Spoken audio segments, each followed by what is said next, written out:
नमस्कार, स्वागत आहे तुमचं माझ्या YouTube चॅनल मध्ये।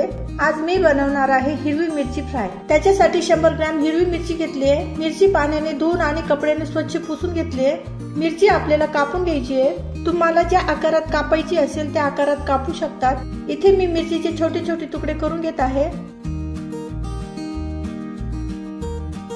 इथे मी मिरची कापून घेतली आहे। आता याला आपण फ्राय करून घेऊ। कढई गरम झाली आहे, त्याच्यात आपण तेल घालून घेऊ।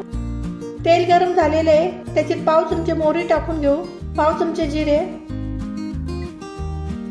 जिरे तडतडायला लागल्यावर त्याच्यात कापलेली हिरवी मिरची घालून घ्यायची आहे आणि 1 ते 2 मिनिट चांगले परतून घ्यायचे आहे। त्याच्यानंतर चवीनुसार मीठ टाकून घेऊ आणि 1 मिनिट परतून घेऊ। नंतर त्याच्यात अर्धा लिंबू टाकायचा आहे आणि त्याच्यावर झाकण ठेवायचं आहे। 1-2 मिनिटांनंतर झाकण काढून घेऊ। मिरची परतून घेऊ। 2 चमचे शेंगदाण्याचं कूट घालायचं आहे।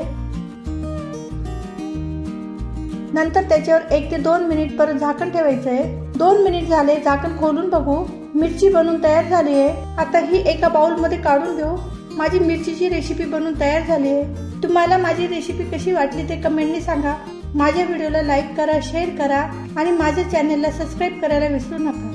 माझी व्हिडिओ बघितल्याबद्दल धन्यवाद।